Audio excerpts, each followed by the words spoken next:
Hey boss, welcome to the Blogger Breakthrough Podcast. I'm your host, Liz Stapleton from elizabethstapleton.com and founder of the Blogger Breakthrough Summit. Today we're talking about the power of a free tool, Google Analytics.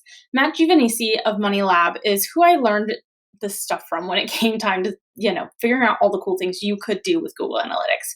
He was awesome enough to speak about it at the 2020 Blogger Breakthrough Summit.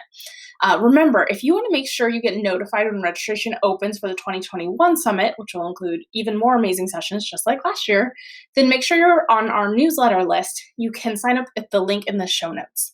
All right, let's take a listen to part of his summit session to learn just how much you can accomplish with Google Analytics. But what I've learned is not to do everything at once or not to look at Google Analytics as like solving all my problems. It's, I have a question and you have to come up with the question first and then go into analytics and figure out how to answer that question with data.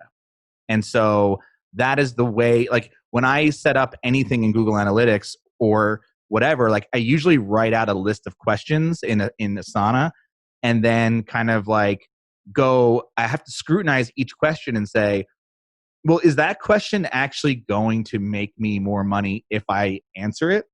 Oh, that's a good point. Yeah. Is it going to bring me, depending on what your goal is. Trying to figure this question out and the answer to it. Yeah, you really need to hone in on the question and then go like, is this worth my time to answer?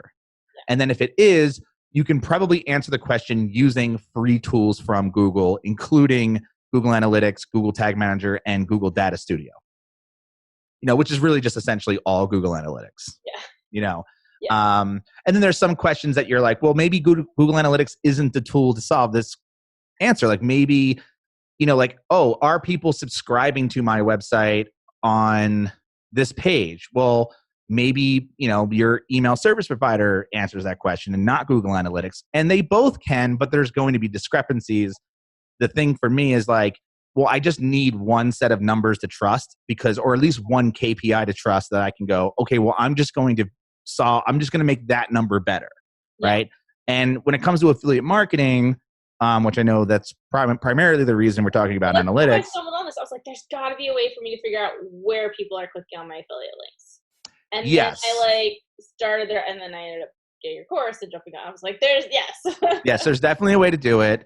Yeah.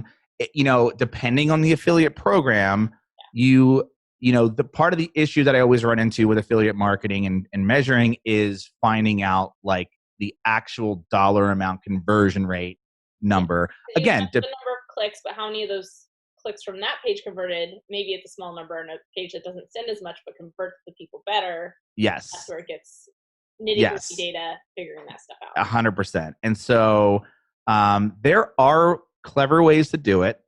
And the biggest question you have to ask yourself is like, is it worth my time to do it? Because the gathering of data and building out these spreadsheets or, these data studios or whatever, like is a lot of work.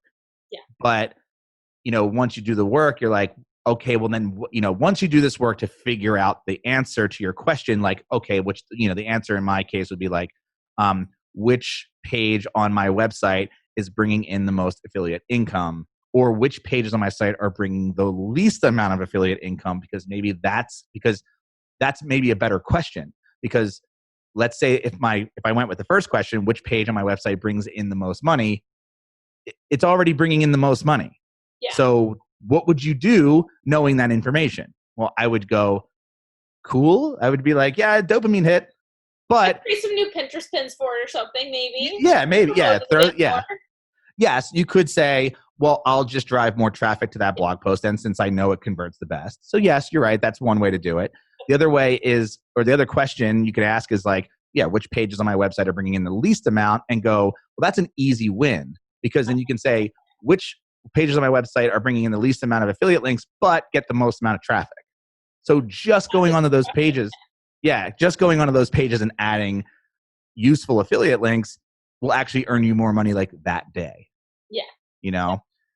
And then you can start getting more nitty gritty, like, well, okay, which affiliate links on this page are bringing in the most clicks and which aren't, And then I've done that too, where you can start to say, and again, we're just talking about click data. We may not be talking about actual revenue. But you could make an assumption that like, okay, well, if I can get more clicks to an affiliate link, then I can essentially, make more revenue. Right. Okay, hopefully this little snippet has given you some ideas on how to better utilize Google Analytics. I hope you'll join me next week when I share another snippet from the 2020 Blogger Breakthrough Summit.